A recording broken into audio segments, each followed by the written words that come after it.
Всем салют, с вами Сергей на канале Акустовил, и сегодня мы продолжим с вами наш долгий путь познания вселенной CD Projekt Red, а именно мир, который нас ждет примерно через 55 лет или меньше, зависит от года, в котором вы смотрите это видео. Элита, собственно, смотрит в 2022. Итак, приступим. Начнем с самого главного, волнующего всех без исключения вопроса. Мне его задал один из подписчиков в комментариях под прошлым видео про Киберпанк, но так как, возможно, комментарий мало кто читает, я включу данную информацию в это видео. Внимание, вопрос. Почему в Киберпанке кошки лысые? Ну, начнем с того, что просто у всех кошек в Киберпанке только одна игровая моделька. Если же с экологической точки зрения, то путь до облысения кошек далек. В целом начну с того, что в игре регулярно встречается литература в виде записок и так далее, о том, как животные из-за изменений экологии страдали сначала, потом заболевали и стали переносчиками многих заболеваний для человека. Поэтому было принято решение властями истребить всех бездомных животных, а на домашних вести сверхналог. Сверхналог? Как мы видим, животные бывают только у таких богачей, как Юринобу. Животными нельзя было гулять, поэтому, к примеру, содержание собак стало мега проблематичным. По сути, собаку мог иметь кто-то только с территории дома, огражденного забором. Других экзотических животных содержать было, вероятно, дороже и сложнее. Относительно кошек их количество стремительно падало. Вероятно, те, кто держал кошек незаконно, не могли публично давать объявления о случке животных, поэтому вскоре их количество стало стремиться к нулю. С ростом урбанизации иммунитет людей становился ниже, как результат истребления популяции животных, чтобы никто не болел. А за снижением иммунитета следует увеличение аллергических реакций. Мир Киберпанка стремится к выживанию в условиях дефицита ресурсов, толерантного и очень слабого в плане здоровья общества, которое при любом недуге заменяет части себя имплантами. И тут мы приходим к логичному наблюдению, что современный мир стремится снизить к минимуму риски для человека. Поэтому проще и лучше разводить и содержать только самых гипоаллергенных котов, то есть сфинксов. Шерстки для аллергиков нет, меньше отходного мусора в плане летающей в воздухе волосни, не требуется расчесывание, мытье, да и в целом выбор пал на кошек в связи с их самостоятельностью и минимальной вредностью относительно смежных болезней с человеком. Также можно сказать, что бездомные кошки, которые оставались какое-то время в малом количестве, в результате плохой экологии, стресса от вечной нехватки еды, или же наоборот, вредного модифицированного мусора, который скушали на улице, и постоянного шума, начинали лысеть. Ведь у кошек любой стресс или неправильное питание может привести к потере волос. А может даже причины проще, и из-за жаркого климата, ведь пустыня рядом, коты остались без шерсти. Как мы знаем, если кошки сбривают в реальности какой-то участок шерсти, то надевают ошейник специальный, чтобы она не видела себя, так как при отсутствии шерсти котик может получить депрессию. Также и в Киберпанке, если где-то и встречаются кошки, то изредка только те, кто был силен духом и в результате мутации остался живым и лысым, а иные в результате совокупности всех факторов и глубочайшей депрессии перестали размножаться и исчезли. Собственно, остается третья причина, религиозная. И, естественно, разработчики так или иначе не упустят возможности вставить скрытый подтекст и намекнуть на то или иное, так скажем, сатира. Даже в плане кошек. Свою историю, а именно пик популярности в древних эпохах, кошки начали в Древнем Египте. Стали неким божеством и обрели собственный культ. Многих богов в Египте изображали на кошачий манер. Были придуманы мифические существа сфинксы. Кошкам поклонялись, и под их покровительством расцветала цивилизация, строились великие сооружения и совершались открытия. А нечисть кошек, к слову, очень боялась. Как пример, Имхотеп в фильме «Мумия». Могус. То куда, а я по съемам. Кошек очень любили. Что же мы видим в 2077 году? Никакого расцвета цивилизации нет. Все стремится к упадку и саморазрушению. Ненужные кошки именно в виде сфинксов, самых мудрых существ, повидавших многое, следят за упадком, оставшись никому не нужными, и от них хотят избавиться. Но игра дает нам возможность приютить одного такого, который по невероятным причинам почему-то находился как раз таки там, где нужно, рядом с нами и Мисти, у которой, к слову, были некие божественные способности в гадании на картах.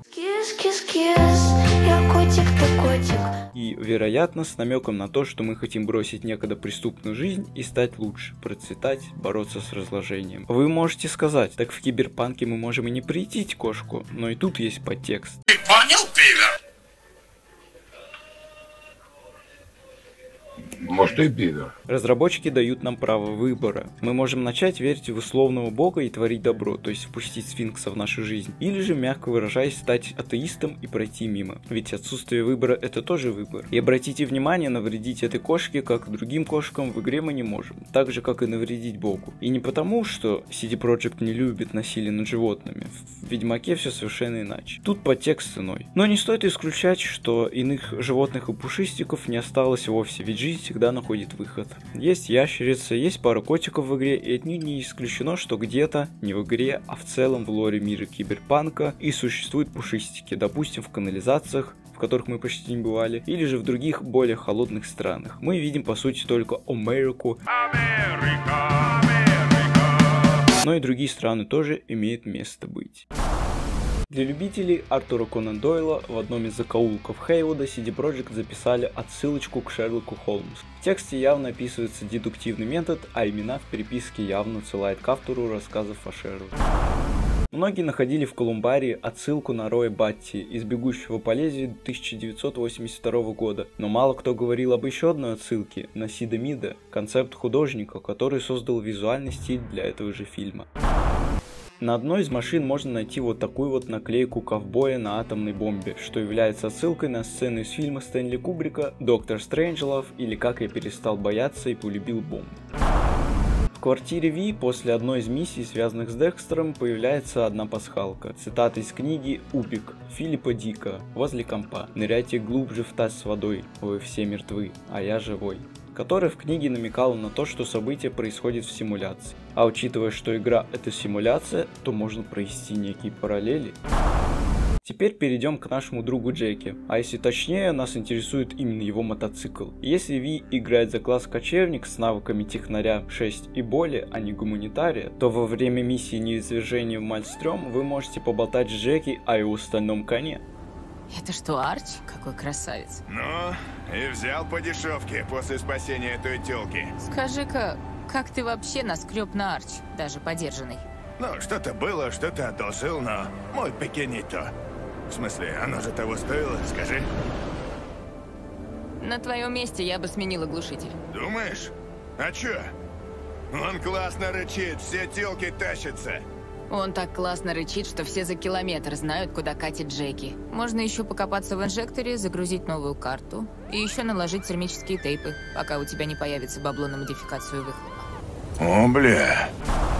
Если диалог, как и интимная близость между вами и Джеки при игре за мужского персонажа имел место быть, то Джеки последует вашему совету и заменит глушитель у мотоцикла. Во время миссии до встречи в посмертии Ви это оценит. Также немного изменится внешний вид самого транспортного средства.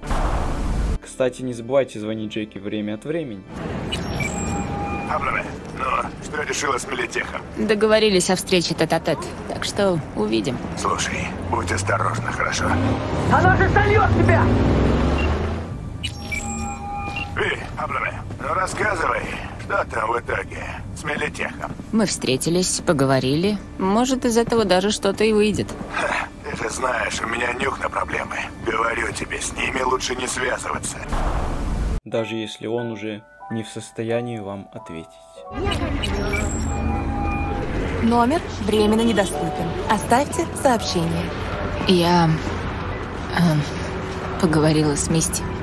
Мы были у тебя. Ты сделал мандалу. Такая херня получилась. Но Мисти было очень приятно. И мне, наверное, тоже. Так что ты молодец. Со мной тут такое было, ты не поверишь. Декс приказал меня грохнуть, меня застрелили, а я воскресла. Не успела обрадоваться, как выяснила, что у меня теперь в мозгу бомба. Прямо как в боевике каком-нибудь. Слушай, я не знаю, как ты там. Где ты там? Но ты держись. А, еще. Я познакомилась с Джонни. Долго рассказывать, но вы бы с ним не спелись. Ты-то сразу чуешь, когда тебе пургу гонят. В общем, сходила на твои похороны. Блять, так странно это звучит.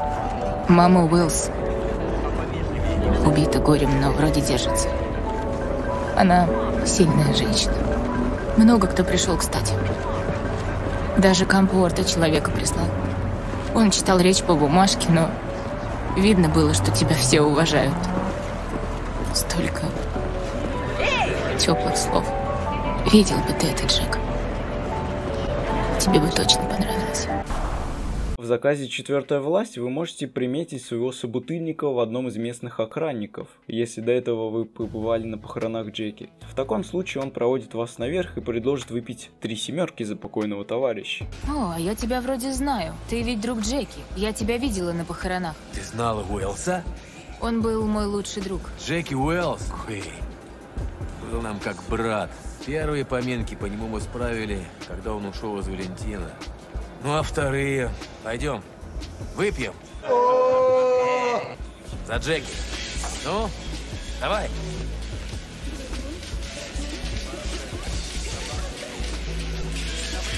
За Джеки. Покойся с миром, брат. Еще по одной давай. Arriba, abajo, al centro, pa dentro. 3 семерки выпил, блядь. Ну, бутылку. С одной дурой. Ну, а потом поебались. Да, охуительная история. У меня просто шишка так стала. Ладно, мне пора назад. Сиди, если хочешь. Ты сейчас особо не посидишь. Здесь стоишь, отдыхаешь тоже. Главное, веди себя прилично, Сити. Начнешь вытворять херню, даже Джеки тебя не спасет. В центре города можно наткнуться на такую занятную сценку. Сесть в автомобиль самому или вытащить оттуда бедолагу не получится, я пробовал. Видимо, этот Гвинблейд нашел свое предназначение в этой ласточке, а мастерам парковки на пешеходных дорожках пусть это будет поучительным примером. Что? Что это?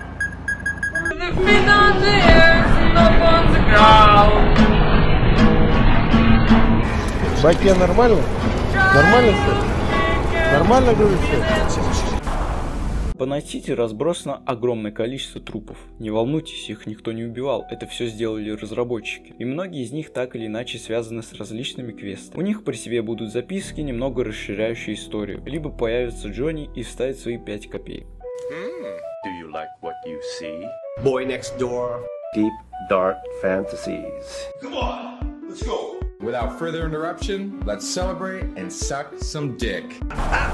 Самый известный пример — трупы Энтони Гилкриста и Мередит Стаут. Оба трупа одновременно вы найти не сможете, так как не обладаете достаточным навыком, и они всегда находятся в суперпозициях. Найти можно только того, кому вы не помогли.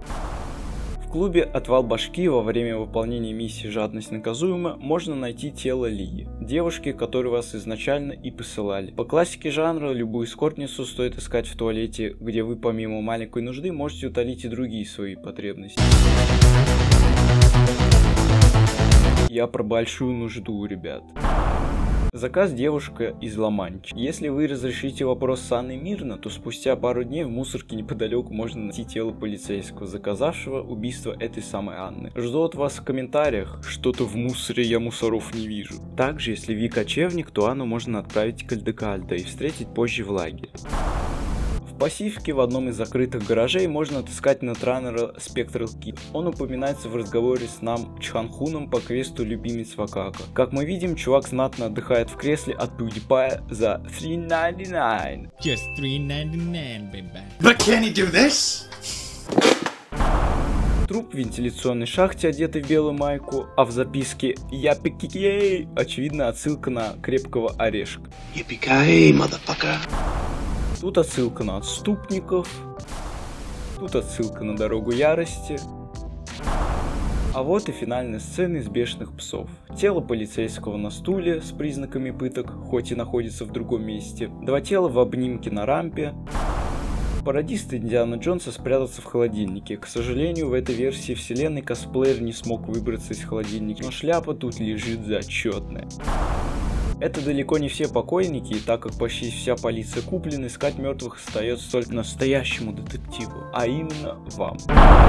Когда-то давно один из разработчиков игры в интервью сказал следующее: основные задания провалить нельзя, а вот дополнительные можно. После провала они завершаются. Это не как в GTA или Red Dead Redemption, где можно переиграть миссию. В Cyberpunk нужно будет загрузиться, чтобы пройти заново. Если вы завалили квест, то игра просто продолжит. И в целом это действительно так. Большинство дополнительных заданий имеет альтернативный конец в случае провала. Поэтому вам все же придется выбирать между большим злом и меньшим не потому, что вы хотите или не хотите участвовать в чем-либо, а потому что вы хотите больше узнать о мире киберпанка.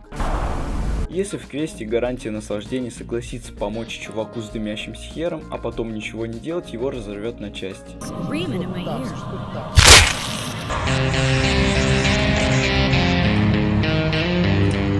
Согласитесь, это не лучшая судьба для такого импозантного мужчины, купившего хер на Алиэкспресс. Поэтому его взрывоопасное возбуждение при условии вашего бездействия приведет лишь к сужению истории. Уличное правосудие, квест, с которого стартует ветка по спасению Иисуса. Так вот, можно не слушать речи этого Джошуа, а сразу его пристрелить, выступив в такой ситуации неким Иудой. Какая жалость. Уходим от полиции, звоним в Акаку и получаем вознаграждение. В этом случае дальше в этой ветке никаких квестов не будет. Задание Яблонский выполнено. Стивенсон уже в лучшем мире. Ага. И что ты о нем думаешь? Профессионалам некогда думать. Они работают. Хорошо сказано, Ви. Деньги я тебе перевела. Если в квесте девчонок из Аскрекс «Как достать звезду с неба» просто идти за Blue Moon и ничего не делать, то ее все-таки пристрелят.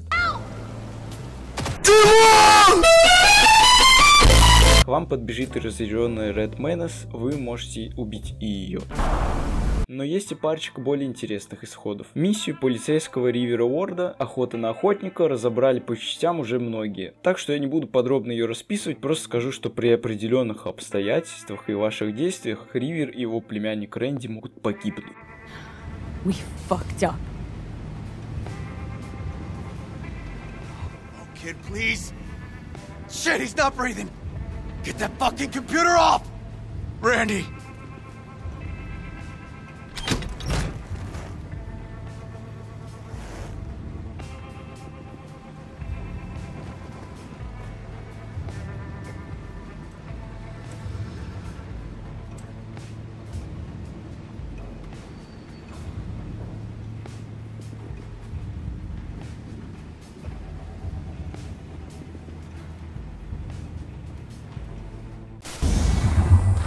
Poor bastard.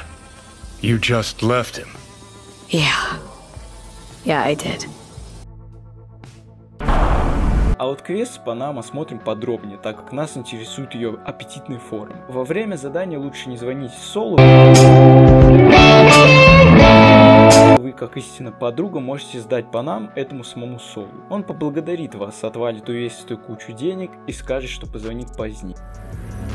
Если ты хочешь что-то мне сказать, говори прямо. Панам хочет перехватить Василиск, а с ней Кэссиди, Кэрол и еще кое-кто. Блять, она опять за свое? Сколько еще должно умереть, чтобы она прекратила авантюры? Панам хочет как лучше. Панам понятия не имеет, что делает. Мало нам было стилетов, теперь она хочет натравить на нас милитех. Это, конечно, не круто. Почему ты решила прийти ко мне? Я думал, ты примешь ее сторону. Я беспокоюсь за нее. Она часто сначала делает, потом думает. И не думает о последствиях, пока не становится поздно. Большое спасибо, что рассказала. Панам будет рвать и метать. Это пройдет. Со временем она признает, что ты была права. Я позвоню. Если вы это провернете, готовьтесь к женским истерикам из-за маленьких пустячков. Но помните, что такова женская дружба. Смена приоритетов ради мужика и материальных ценностей. Спустя какое-то время с вами свяжется Сол. Снова поблагодарит вас за честность и подарит довольно-таки неплохой автомобиль. Никто вам уже не скажет, что вы насосали. Это был заслуженный автомобиль за стукачество. Блять, Ви! Как ты могла? И тебе привет. Ты правда ничего не понимаешь? Nope. Или ты еще проебалась после того, как слила меня Солу? Ты сама виновата. Поставить весь клан под удар только чтобы доказать Солу, что ты права. Это как вообще? Нормально? Панам. Знаешь что, Ви? Ну что, ты хочешь меня нахер послать? Милости просим, сука, давай. Иди-ка ты нахуй.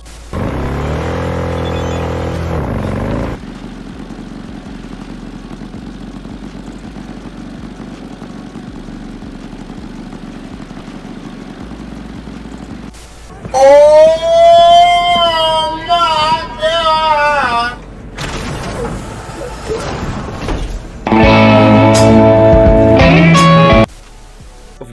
завершается первая гонка по квестам Клэр, можно встретить плачущую девушку по имени Энджи. Собственно, нюни она разводит из-за того, что не хочет мочить свои брендовые вещички. Конечно, вы можете ей помочь, кинув под ноги гранату. Но я рекомендую смотреть окрестности. В воде рядом с ней можно заметить указатель. На дне лежит фамильный ключ, принадлежащий этой самой девушке. И если достать ключ и вернуть его Энджи, она перестанет плакать и наградить вас небольшой суммой денег. Держи.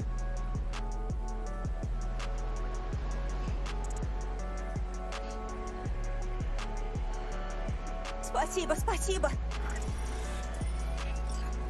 Эх, а вот награды в GTA San Andreas были лучше, согласитесь, пацаны. Of course, baby girl.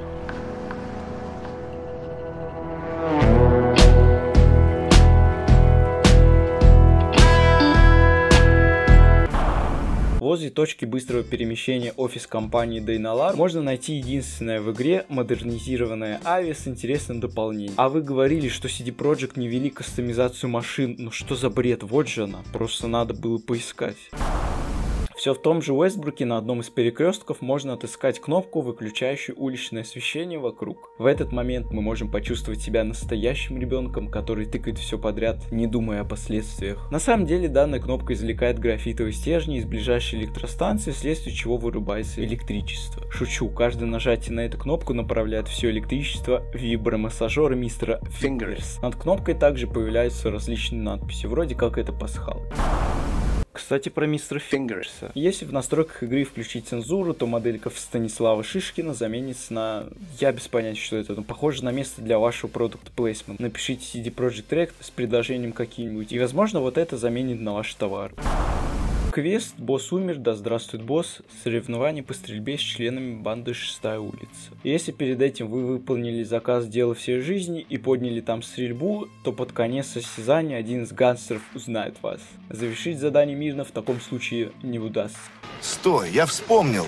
Вспомнил, где тебя видал! Ты же по нашим стреляла! А я говорил не доверять этой соплячке. Слушай, я не знаю, нахера ты сюда приперлась и чего тебе надо, но живой-то отсюда не уйдешь! Вали ее! Значит, война! Раз так, война! Иди сюда! Все знают, что Бэдкомедиан участвовал в русской озвучке, но не все знают, что с него срисовали некоторых Нет, не боженовых, божественных существ на некоторых плакатах, раскиданных по Найт-Сити.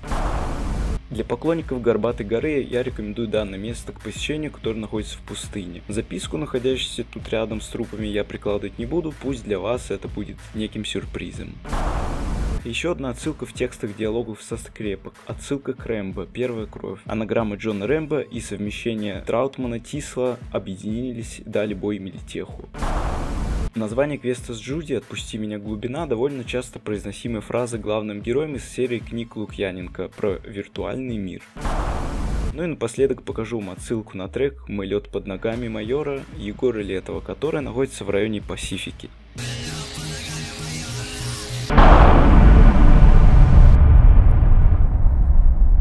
Итак, видео подходит к концу, поэтому мне осталось лишь только попрощаться с вами. Но в отличие от вас, у меня моя кружка чая полна чая. И это неспроста. Работа по озвучке видосика закончилась, а процесс редактирования для меня еще не начался. Но вдумайтесь, как это удивительно. Вы уже видели результат моих стараний, а для меня они еще даже не начались. Вы будто через кривое зеркало смотрите в параллельную вселенную. Это так будоражит. Друзья мои, я поднимаю за вас эту вкусную кружку чая.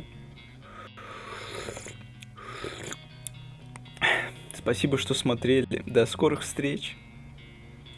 У меня еще спится.